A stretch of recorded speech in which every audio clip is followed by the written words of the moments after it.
नमस्कार मित्रांनो, पाठराखीण या मालिकेच्या आजच्या भागामध्ये अगदी मनपूर्वक मी तुमचं स्वागत करते। आजच्या भागामध्ये आता ही सुलोक्षणा सूर्यवंशी आहे तर ती वैद्यभवनच्या घरी आलेली आहेत आणि वैद्यभवनच्या घरी आल्यानंतर आता प्राज्ञा आणि प्राजक्त जेव्हा घरी येतात तेव्हा भाग्यासाठी आता तिने सूर्यवंशी परिवाराकडून आता एक छान असं गिफ्ट आणलेलं असतं आणि ते गिफ्ट मात्र आता ती भाग्याला देते। त्यामध्ये हार बांगड्या कानातील आता मस्त असतं। तृप्तीचे तर डोळे बघूनच आता ती फिरते आणि आता भाग्या पाहत असते। भाग्यसुद्धा खूप खुश होते। घरातील बाकी सगळेजण खूप खुश असतात परंतु प्राजक्ता सुलोक्षणाकडे पाहत असते। तेव्हा भाग्य विचारते की माझ्यासाठी, तर सुलोक्षणा म्हणते की हो, तुझ्यासाठी, तुझ्या भावी आयुष्यासाठी तुला खूप खूप शुभेच्छा आणि अगदी प्रेमाने तिला ती भेट घ्यायला सांगते। आणि तेवढ्यात वैद्यभाऊ म्हणते की सुलोक्षणा मॅडम, अहो माफ करा पण इतकं गरजेचं नव्हतं ते, आणि काय गरज होती इतकं सगळं काही घेऊन येण्याची। त्यावरती सुलोक्षणा म्हणते, हे बघा मी तुम्हाला सांगितलं ना, माझ्या शुभेच्छा समजा। आणि भाग्याला मात्र प्रेमाने ती गिफ्ट घ्यायला सांगतात। तेव्हा आता प्राजक्त फक्त भाग्याला खुणावते की घे म्हणून। तेव्हा भाग्य लगेच आता ते गिफ्ट अगदी आनंदाने स्वीकारते आणि सुलोक्षणाला थँक्यू मॅडम असं म्हणते। आणि त्यानंतर आता सुलोक्षणा आपल्या जागेवर बसते आणि चारूला म्हणते की हे बघा, जरी काही तुम्हाला मदत लागली तर नक्की संकोच न होता नक्की सांगा। आणि तेवढ्यात भाग्य म्हणते की मॅडम तुम्ही आला आहात तर मी तुम्हाला एक रिक्वेस्ट करू का? आणि हे बघा, नाही म्हणजे तुम्ही खूप बिझी असतात परंतु मला आवडेल तुम्ही माझ्या लग्नासाठी आलात तर। तेव्हा आजी तर खूपच खुश होते। आजी म्हणते की हो, तुमच्या थोरा मोठ्यांचे आशीर्वाद जर तिला मिळाले तर खरंच सोन्याहून पिवळं होईल। तेव्हा भाग्य खुश होत म्हणते की नक्की सहकुटुंब सहपरिवार यायचं। तेव्हा आता सुलोक्षणा म्हणते की हो ठीक आहे, नक्कीच। तर भाग्य खुश होत आता प्राजक्ताला हळूच म्हणते की फायनली आलोक जो सूर्यवंशी आहे तर त्याला भेटायला नक्की मिळेल। पण ती प्राजक्ताला चिडवते। त्यानंतर मात्र इकडे हा आरव घरी येतो, म्हणजे तो सूर्यवंशीच्याच घरापैकी कोणीतरी आता एक मुलगा असतो आणि तो आरव दादा करत येतो। तेव्हा आता अंबिका, तृप्ती आणि आता हे दोघी चहा घेत असतात। श्रेयसचं तेथे काहीतरी काम सुरू असतं। आता हा आरव आतमध्ये येतो, आलोक दादा असे करत। अंबिका उभी राहते। अंबिका म्हणते की काय आरव तू? परंतु आरव मात्र कुणाशी काही बोलत नसतो। तो फक्त आता आलोक दादाला आवाज देतो की आलोक दादा तू कुठे आहे? बाहेर आहे, मी आलो। आणि तेवढ्यात मात्र तो अंबिकाला विचारतो की आरव दादा कुठे आहे? छोटी आई ही। आणि श्रेयसला सुद्धा विचारतो की आलोक दादा कुठे आहे? आणि तेवढे श्रेयस म्हणतो की अरे रिलॅक्स आत्ताच आला तर आता तू पाणी वगैरे तरी घे, म्हणून तो आता आवाज देतो की पाणी वगैरे घेऊन या। आणि तो आरवला बसायला सांगतो। तेव्हा आता आरव म्हणतो की हे बघा, आपण गप्पा नंतर मारूयात परंतु मला एक गोष्ट सांगा की आलोक दादा कुठे आहे? तेव्हा कोणी काही बोलत नाही, एकमेकांकडे पाहत असतात। तृप्ती तर आता स्वतःशी हसून खूपच मग्न असते। तर आरव विचारत आहे की सांगा आलोक दादा कुठे आहे? आणि तेवढ्याच श्रेयस मात्र मुद्दाम हसतो आणि श्रेयस त्याला म्हणतो की हे बघ अरे रिलॅक्स म्हणजे शांत हो, परंतु तुझी बिझनेसशिप कशी झालेली आहे त्याबद्दल तरी सांग। त्यावरती आरव काही ऐकायला तयार नसतो। आरव म्हणतो की हे बघ अरे श्रेयस दादा, आपण त्याविषयी नंतर बोलूयात, परंतु अगोदर मला हे सांग की आलोक दादा कुठे आहे? आणि अंबिकाला सुद्धा विचारतो की छोटी आई, अगं तू सांग आलोक दादा कुठे आहे? तेव्हा आता अंबिका मनातून खूपच घाबरते। ती आता मनात विचार करते की अरे देवा, जाऊबाईंनी तर आता आलोकला तिकडे आउट हाऊसमध्ये शिफ्ट केलेला आहे, मग आता हे जर आरवला समजलं तर काय होईल? म्हणून मात्र आता अंबिका खूप टेन्शनमध्ये येते। नक्की आरवला काय उत्तर द्यायचं ते काही तिला समजत नसतं आणि हे सगळं तृप्तीचं काम असतं। तृप्तीने मात्र वेगळ्या सीमोरून आता एक घरातील नोकरानी बनून मात्र ह्या आरवला फोन केलेला आहे की छोटे मालक तुम्ही कधी येणार आहात? आणि त्या सुलोक्षणा मॅडम आलोक दादावर खूपच जुलूम करतात। हे बघा अहो, त्या सुलोक्षणा मॅडमने मात्र आलोक दादांना घराच्या बाहेर काढलेलं आहे। म्हणून मात्र आता तृप्ती खोटं बोलून ह्या आरवचे कान भरते। आपल्या बंगल्याच्या मागे जी अडगळीची खोली आहे तर तेथे आलोक दादांना दामून ठेवलेलं आहे आणि हे सगळं काही ती मुद्दाम सांगते की हे बघा अहो, तिकडे तर आलोक दादांना फारच त्रास होतोय, लवकरच आपल्याला काहीतरी करावं लागेल नाही तर। आणि लगेच फोन कट करते। आता आरवला फार टेन्शन येतं आणि तारा बनून मात्र हिने हा खोटा फोन केलेला आहे आणि ती आता स्वतःशी खूप खुश होऊन हसते। तारा करत आता ताराने वाढवला घराचा बारा असं मात्र खुश होत म्हणत असते आणि तिला तर सुलोक्षणाचा बदला घ्यायचा असतो आणि म्हणते की हे बघा सुलोक्षणा सूर्यवंशी, उठता बसता तुम्ही माझा बदला म्हणजे मला अपमान कारक बोलत असतात। एक आई म्हणून तुम्ही हरलेल्या आहातच, परंतु मला तुम्ही आई पण शिकवतात का? तुमचा एक मुलगा तुमचं तोंड बघायला तयार नसतो। आलोकला मात्र ज्या पद्धतीने तुम्ही गेस्ट हाऊस मध्ये बंद केलेला आहे आणि हे जेव्हा तुमच्या दुसऱ्या मुलाला समजले तर तो सुद्धा तुमचं तोंड बघणं बंद करेल आणि त्यावेळेस मात्र एक आई म्हणून तुमचा सगळ्यात मोठा अपमान झालेला असेल आणि मग काय होईल तर मी हॅपी होईल। म्हणून आता प्रीती स्वतःशी हसत असते। असते, कारण तिनेच मात्र आता आरवला मुद्दाम खोटा फोन करून इकडे बोलावून घेतलेलं असतं. आता आरव सगळ्यांना विचारत असतो की आलोक दादा कुठे आहे, परंतु कोणी काही सांगायला तयार नाही. त्यावरती आता आरव विचारतो की आलोक दादा रूम मध्ये नाही का, तर तृप्ती लगेच म्हणते की नाही. तेव्हा आरव विचारतो की नाही का, तर लगेच तृप्ती नाही म्हणते. आरव म्हणतो की नक्कीच तो रूम मध्ये नसणार आहे आणि तुम्ही मला सारखं सारखं का अडवता. श्रेयस म्हणतो की नाही. तेव्हा आरव म्हणतो की नक्की तो रूम मध्येच असेल. आता नक्की कुणाला काय उत्तर द्यावं तेच काही कळत नसतं. त्यावरती अंबिका आरवला म्हणते की तू शांत हो.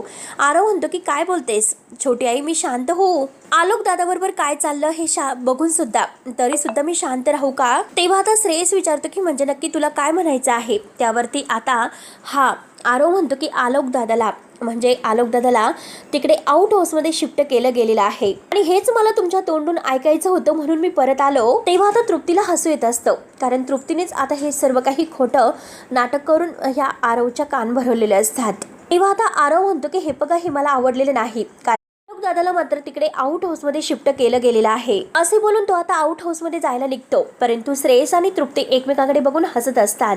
त्यानंतर आता इकडे सूर्यवंशी घरातून आता ही सुलोक्षणा वैद्यभवनच्या घरी आलेली आहे आणि ती म्हणते की चला आता मी निघते आणि भाग्यश्रीच्या लग्नासाठी तुम्हाला सगळ्यांना एकदा खूप मनापासून शुभेच्छा आणि तुमचं खूप खूप अभिनंदन. आजी म्हणते की लग्नाला नक्की यायचं बरं का. तेव्हा आता समीरा आणि समीर विचारतात की मॅडम अहो तुम्ही कधी येणार आहेत म्हणजे प्राजक्ताला. तेव्हा मात्र आता सुलोक्षणा सूर्यवंशी म्हणते की हो येऊ, नक्कीच येऊ. आणि आता हे प्राजक्ताला सुद्धा म्हणतात की हो तुला लवकरच यावं लागेल. त्यानंतर वैद्यभाऊ आता प्राजक्ताला म्हणतात की प्राजक्ता यांना जरा बाहेर सोडू नये. तेव्हा लगेच प्राजक्ता हो असं म्हणते. म्हणून मात्र प्राजक्ता आता ह्या सुलोक्षणा मॅडमशी बोलायला बाहेरच येणार असते, परंतु चारुलता तेवढ्यातच प्राजक्ताच्या जवळ येते आणि म्हणते की हे बघ प्राजक्ता, तुझ्या नोकरीचं काय आहे ते जरा बोलून घे. त्या जर तुला पुन्हा नोकरी द्यायला म्हणजे हो म्हणत असतील तर तू मुकाट्याने हो म्हण. एकतर उद्यापासून भाग्याच्या लग्नाची गडबड सुरू होणार आहे आणि त्या मात्र मला तुझी लुडबुड घरामध्ये नकोय. त्यानंतर आता भाग्य आणि तृप्ती मात्र त्यांनी जे काही गिफ्ट आणलेलं आहे तर त्या उघडू पाहत असतात.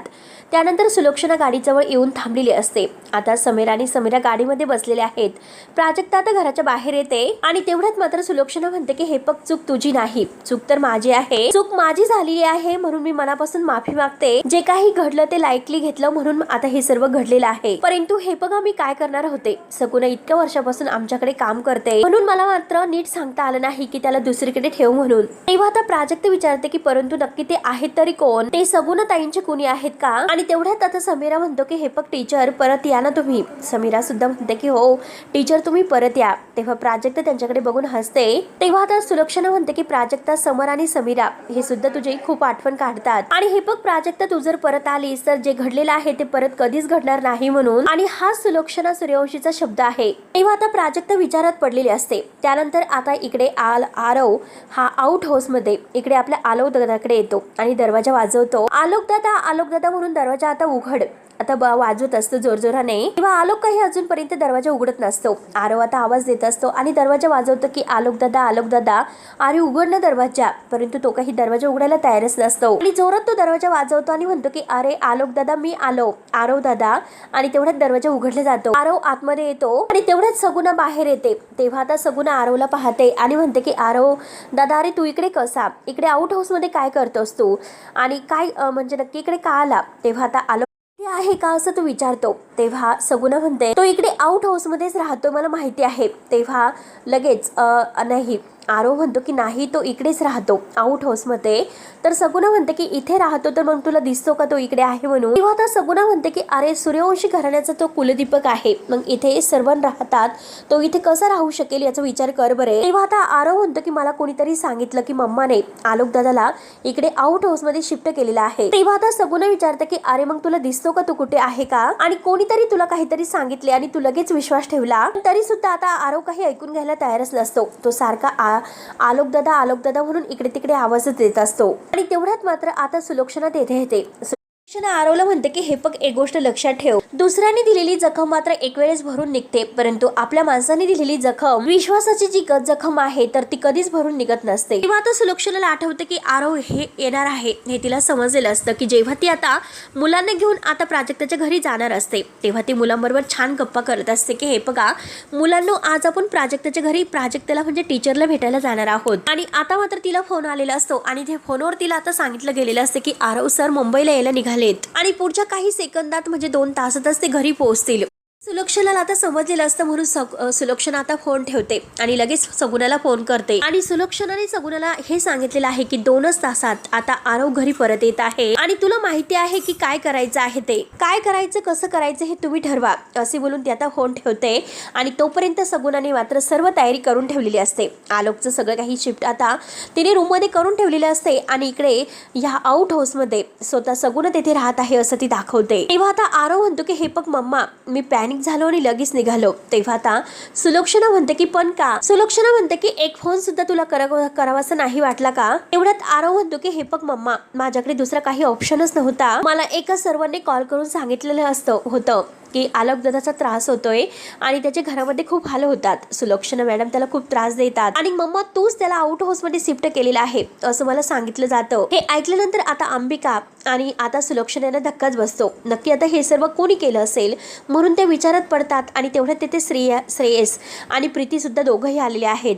तेव्हा आरव म्हणतो की हे बघ मम्मा, मला सांग, हे सर्व कळाल्यानंतर मी तिकडे राहायचं कसं होतं आणि म्हणूनच मी परत निघालो. तेव्हा आता सुलक्षणा म्हणते की हो ठीक आहे, हे बघ मला कारण नको आहे. तर आरव म्हणतो की हे बघ मम्मा, मी कारण नाही देत. सुलक्षणा म्हणते की हे बघ कोण कुठला माणूस तुला आता इकडे जे काही घडलेलं नाही ते सांगतोय आणि तू लगेच त्याचे आरोप आणि बोट मात्र आईकडे दाखवतोय आणि हे बघ तुझ्याकडून मात्र मला अशा वागण्याची अपेक्षा नव्हती, हे लक्षात ठेव. आणि तेवढ्यात मात्र अंबिका ही सुलक्षणाला म्हणते की जाऊ बाई, सॉरी, मी तुमच्या दोघं मायलेकामध्ये बोलते, परंतु जाऊन दे आता. इतक्या महिन्यांनी आपला आरव घरी आलेला आहे. तेव्हा सुलक्षणा म्हणते की इतक्या महिन्यांनी तो घरी आला पण त्याला असं वाटलं नाही, एकदा फोन करून विचारावं आईला की ती कशी आहे, तिला येऊन भेटावं. तेव्हा आता आरव म्हणतो की मम्मा, तर सुलक्षणा म्हणते की बरोबर आहे, का तू हे सर्व करशील आणि का तुला आईची आठवण येईल? तुम्ही दोघं भावंड असे आहेत की अख्ख्या जगावर विश्वास ठेवतात परंतु आपल्या आईवर नाही ठेवत. आणि एक गोष्ट आरव लक्षात ठेव, किती काही झालं तरी आलोक माझा मुलगा आहे, तो कसाही वागला, कितीही रागवला तरी सुद्धा त्याला बंद खोलीमध्ये असं इकडे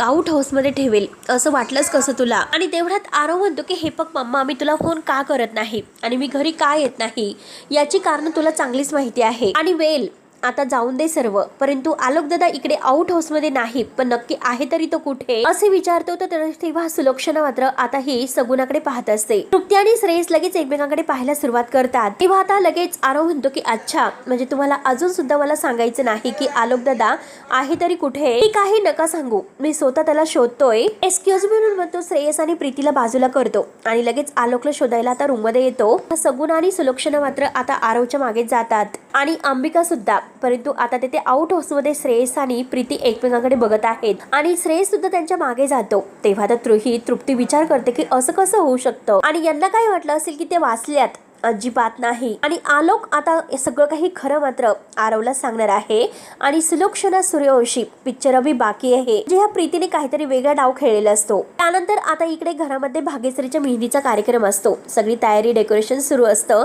कौत्सुभ आणि प्रीती ती तृप्ती यांची सगळी तयारी सुरू असते आणि कौत्सुभ मात्र आता मेहंदीचा बोर्ड लावायला घेतो आणि तेवढ्यात आता वैद्यभाऊ येतात आणि कौत्सुभला म्हणतात की काय रे कौत्सुभ, अरे मेहंदीचा बोर्ड वगैरे अजून लावलेलं नाही का? दे मी लावतो. तेव्हा कौत्सुभ म्हणतो की हे बघा बाबा, तुम्ही आरामात बसा, मी लावतो बरं. तेव्हा लगेच वैद्यभाऊ म्हणतात की अरे काय मी आरामात बसू, माझ्या मुलीच्या हाताला मेहंदी लागणार आहे आणि मला तुम्ही आरामात बसायला सांगतात, मी आरामात बसेल का? तेव्हा आता तृप्ती म्हणते की तुम्हाला मदत करायची आहे ना, मग तुम्ही एक काम करा. तेव्हा लगेच आता बाबा तिच्याजवळ येतात आणि ठीक आहे हे काम मी करतो असं म्हणतात. तेव्हा मात्र आता तृप्ती म्हणते की नाही, आता तुम्ही एक काम करा, हे ताट वगैरे आहे ना तर ते आतमध्ये ठेवून ठेवा. म्हणून ते ताट ठेवायला आतमध्ये येतात. तर आजी म्हणते की अहो जावई बापू, तुम्ही कशाला धावपळ करतात आणि हे सगळेजण आहेत ना हे करतील ना. आणि तृप्तीला चांगला एक आता अगदी बुक्का ठेवून देते आणि म्हणते की काय ग, तुला काय झालं काम करण्यासाठी? आणि तेवढ्यात आता आजी चारुलता जवळ येते. चारुलता म्हणते की अगं हे बघ आई, रात्रभर मला टेन्शन आलं होतं, नक्की कसं होईल, काय होईल, भाग्याच्या लग्नामध्ये काय काय तयारी करायची आहे. आणि तेवढ्यात आता तृप्ती ही चारुलता जवळ येते आणि विचारते की आई नक्की लग्न होईल ना हो? पण नाही, आपण सगळं काही तयारी करतोय आणि कौशिकच्या वेळेत जे काही झालेलं आहे तर ते परत व्हायला नकोय. तेव्हा आता आजी म्हणते की बोलली, शेवटी बोललीस मध्ये, उचलली जीप आणि लावली टाळेला. आणि कौत्सुभला म्हणते की जरा चिकट पट्टी दे, मी हिच्या तोंडाला लावते, म्हणजे ह्या चोंबडीचं तोंड कायमचं बंद होईल. तेव्हा आता तृप्तीला राग येतो. तृप्ती रागाने म्हणते की तुम्ही सारखं सारखं मला का बोलत असतात आणि मला चोंबडी चोंबडी का बोलत असतात. तेव्हा आता आजी म्हणते की खरं आहे तेच बोलते, कारण तू आहेस तशी चोंबडी. आणि तेवढ्यात तृप्ती म्हणते की नाहीस मी चोंबडी. आता आजी म्हणते की आहेस तू चोंबडी. आणि वैद्यभाऊ मात्र त्यांच्या भांडणात तेथे येतात आणि काय चाललं तृप्ती, काय झालं असं विचारतात. तेव्हा आता तृप्ती म्हणते की बघा बाबा, मी माझं काम अगदी प्रामाणिकपणे करते. तेव्हा आता लगेच वैद्यभाऊ म्हणतात की अगं घरामध्ये शुभ कार्य आहे आणि तुम्ही एकमेकींशी काय भांडतात. आणि कौत्सुबचं काही बोर्ड लावायचं झालं नसतं तर वैद्यभाऊ म्हणतात की कौत्सुब अरे जरा पटकन कर, अजून तर काहीच नाही. कौत्सुब म्हणतो की फक्त 5 मिनिट. त्यानंतर इकडे आलोक आपल्या रूम मध्ये असतो. त्याचा पुन्हा इकडे तिकडे पाहत असतो की त्याची रूम पुन्हा शिफ्ट झालेली आहे. आणि तेवढ्यात आरव मात्र आता तेथे आतमध्ये येतो. आलोकडे पाहत असतो आणि तेवढ्यात आरव आणि आलोक एकमेकांकडे पाहतात. दोघांनाही आनंद होतो. आरव लगेच आलोकच्या जवळ येतो आणि विचारतो की दादा काय झालं, तुझ्या घरामध्ये कोणी भांडलेलं आहे का तुझ्याबरोबर, नक्की काही झालेलं आहे का असं विचारतो. सुलक्षणा आणि त्या सगळ्या जणी त्यांच्या मागे ऐकत असतात. तेवढ्यात आलोक मात्र आरवकडे पाहत असतो तर सुलक्षणा आणि आता ही सगुणा एकमेकीकडे बघतात. त्यानंतर काही मैत्रिणी आता घरी आलेल्या असतात. आता प्राजक्ता आणि भाग्य काही शॉपिंग करून घरी येतात आणि आता त्या म्हणजे प्राजक्ता आणि भाग्याला भेटतात. तेव्हा त्यातील एक मैत्रिणी म्हणते की अगं खरंच तुला कॉंग्रॅच्युलेशन्स, परंतु माझा विश्वासच बसत नव्हता की तुझं लग्न ठरलेलं आहे. फोटो दाखव ना तुझ्या होणाऱ्या नवऱ्याचा. तेवढ्यात दुसऱ्या मैत्रीण म्हणते की अगं हे बघ, तुला इतक्या लवकर नवरा कसा मिळू शकतो. असं वाटलं होतं की प्राजक्ताचा अगोदर जमेल आणि तुला जमण्यासाठी मात्र 2-3 वर्ष तर लागतीलच. तेव्हा मात्र आता प्राजक्ता आणि भाग्य एकमेकीकडे पाहत असतात. भाग्याला फारच राग येतो. घाईने ती आपल्या मोबाईल मधील आता रोहनचा फोटो त्या दोघींना दाखवते आणि दोघी आता अगदी त्यांची 32 गोल होते आणि म्हणतात की खरंच हँडसम आहे तुझा होणारा नवरा. प्राजक्ता आणि भाग्या एकमेकीकडे बघून हसत असतात आणि विचारतात की अगं तुझी तर लॉटरीच लागली, पण तुला ह्या मुलाने पसंत कसं केलं बरं. तेव्हा आता प्राजक्ता म्हणते की म्हणजे काय, माझी भाग्या बहीण आहे सुंदर. तेवढ्यात भाग्या सुद्धा म्हणते की हो, बघता क्षणी त्याने मला पसंत केलेला आहे. तेवढ्यात आता पुन्हा टॉन्ट मारत आता ती मुलगी म्हणते की असतं एकेकाचं नशीब असतं. प्राजक्ता म्हणते की काय नशीब असतं. तेव्हा मात्र आता भाग्याची सावरून घेते. भाग्य आता प्राजक्ताला म्हणते की तू याकडे लक्ष देऊ नकोस, कारण 2च दिवसापूर्वी हिच्या बॉयफ्रेंड बरोबर ब्रेकअप झालेला आहे, म्हणून ही जास्त जळत आहे. आणि बाय द वे तुमचं जर बोलून झालं असेल तर आतमध्ये सरबत वगैरे ठेवलेलं आहे आणि प्लीज सगळं काही घ्या तुम्ही. आणि आईला आवाज देऊन म्हणते की यांना चहा पाणी दे. तेव्हा मात्र आता त्या दोघी आतमध्ये निघून जातात. त्यानंतर आता प्राजक्ता आणि भाग्या एकमेकींच्या जवळ येतात आणि आता प्राजक्ता तिला म्हणते की आज मात्र कोणीतरी खूपच खुश दिसत आहे, एकदम भारी मूड मध्ये. प्राजक्ता खुश होत भाग्याला म्हणते की तू कायमच असे हॅपी राहत जा, सगळं काही छान होईल. तेव्हा आता भाग्य म्हणते की हे बघ अगं प्राजक्ता, तुला माहिती आहे का माझं रोहनशी बोलणं झालं, मी त्याला माझ्या मनातील सांगितले आणि हे बघ तो म्हणाला की थोडंसं नर्वस आहे, परंतु लग्नानंतर छान बॉन्डिंग होईल आणि सगळं काही आता फ्री होईल आणि त्याचा नर्वसपणा सुद्धा जाईल. तेव्हा आता प्राजक्ता म्हणते की अगं हेच तर मी तुला समजावते आणि हे बघ थोडंसं वेळ जर दिलं तर नातं एकदम बहरतं. आणि प्राजक्ता तिला म्हणते की चल लवकर, आपल्याला अजून मेहंदी सुद्धा काढायची आहे. आणि तेवढ्यात त्या दोघी आतमध्ये येतात तर आजी म्हणते की अगं किती उशीर. आता चारुलता सुद्धा म्हणते की किती उशीर. भाग्य म्हणते की आई अगं मेहंदीचे कोण घेऊन आलोत. आणि तेवढ्यात प्राजक्ता खुशत म्हणते की मामी भाग्यानं बघ एवढे कोण आणलेले आहे, दुकानात होते नव्हते सगळे कोणते घेऊन आलेली आहे. आणि तेवढ्यात आजी पुढे येते. आजी म्हणते की बरं झालं भाग्या तू कोण घेऊन आलीस. आणि प्राजक्ताच्या हातातून ती पिशवी हिसकत म्हणते अगं तिने आणलेत मग तू कशाला हातात घेतलेस. चारुलता मात्र आता भाग्याला जवळ ओढते आणि म्हणते की इकडे जरा बस, पाणी वगैरे पिऊन घे. आणि तेवढ्यात मात्र आता भाग्य ही बाजूला येऊन बसते आणि तेवढ्यात तृप्ती म्हणते की मेहंदीवाले आल्यात आणि या ना मुलींनो या. आणि तृप्ती मात्र त्यांना आतमध्ये बोलावते आणि त्यांना म्हणते की हे बघा मी मेहंदीचं डिझाईन ठरवून ठेवलेलं आहे, अगदी सेम टू सेम तसंच माझ्या हातावर काढायचं आहे. आणि कौस्तुभला म्हणते की अरे तुझा मोबाईल दे बरं. तर आजी म्हणते की तुझं राहून दे. तेव्हा आता चारुलता खूप खुशच म्हणते की माझ्या लेकीला मेहंदीची खूपच हौस आहे, खूप रंगेल अशी मेहंदी काढा आणि डिझाईन असं काढा की जावई बापू बघतच राहतील. तेव्हा मात्र आजी म्हणते की हो त्या डिझाईनवर जावई बापूंचं नाव लिहा. काय ते नाव. तेव्हा आता वैद्यभाऊ म्हणतात की रोहन कामत, तर रोहन कामत असं नाव लिहा असं म्हणते. तर तृप्ती म्हणते की अख्खं नाव लिहावं नाही लागत, नुसतं रोहन असं एवढंच लिहायचं असतं. तेव्हा आता आजी तिच्याकडे मोठे डोळे करून म्हणते की हे बघ मला माहिती आहे, मुद्दामच बोलले तुझी अक्कल बघण्यासाठी. आणि तेवढ्यात मात्र आता ही प्राजक्ता तेथे मेहंदीचे कोण वगैरे ठेवते आणि यामध्ये मेहंदीचे कोण वगैरे आहे असं सांगते आणि तेथून ती बाजूला जायला निघते. परंतु भाग्य तिला आवाज देते की प्राजू आज जर तू मला सोडून गेली तर आयुष्यभर मी तुझं तोंड नाही बघणार असं म्हणते. आणि तेवढ्यात प्राजक्ता मात्र आता चारुलताकडे बघत असते. तर भाग्या आता प्राजक्ताला म्हणते की आईकडे का बघतेस तू. आणि तेवढ्यात भाग्या उठते आणि प्राजक्ताच्या जवळ येऊन म्हणते की हे बघ, तुम्हाला प्रॉमिस केलं होतं माझ्या लग्नाची मेहंदी तू काढणार म्हणून, सगळं तू विसरलीस का. आणि तेवढ्यात चारुलता ही भाग्याला म्हणते की अगं, मेहंदीवाले आलेले आहेत. आणि भाग्या म्हणते की त्या बाकीच्यांना मेहंदी काढतील, परंतु माझ्या लग्नाची मेहंदी माझ्या हातावर प्राजक्ताच काढेल आणि मी चेंज करून येते असे बोलून आता भाग्या आत जाते. तेव्हा आता प्राजक्ताला खूप दडपण येतं. आता प्राजक्ताला काय करावं तेच काही कळत नसतं. कारण भाग्याला तर मी वचन दिलेलं होतं की तिच्या लग्नाची मेहंदी तिच्या हातावर मी काढेल म्हणून. आता मात्र मला तिला सोडून जाण्याची अजिबात इच्छा होत नाही. पण मी काय करू, मामीला दिलेलं वचन सुद्धा मला मोडायचं नाही. किती काही झालं तरी हे वचन मला मोडायचं नाही. मग इथून मी निघलंच पाहिजे. तेव्हा आता मित्रांनो, हा भाग येथे संपतो. पुढील भागामध्ये आता हा आरव आलोकला विचारत असतो की प्लीज काय झालं ते मला सांग. तुझ्या सगळं काही सामान वगैरे आणि तुला आउट हाऊस मध्ये यांनी शिफ्ट केलं होतं का. तेव्हा मात्र आता हा आलोक काही उत्तर देत असतो. तो आरवकडे पाहत असतो. त्यानंतर इकडे प्राजक्ता आता चारुलताला म्हणत असते की एकदा मेहंदीचा कार्यक्रम सुरू झाला तर भाग्य त्यामध्ये रमून जाईल, तिचं लक्ष नसेल. आणि तेवढ्यात मात्र आता प्राजक्ता जायला निघते. परंतु चारुलता म्हणते की प्राजक्ता थांब, आजच्या ह्या कार्यक्रमामध्ये मुलाकडचे नाही, त्यामुळे तू थांबली तरी चालेल. मात्र आता प्राजक्ताला फारच आनंद होतो. तर मित्रांनो, पुढे नक्की काय होईल बघायला विसरू नका. तोपर्यंत धन्यवाद.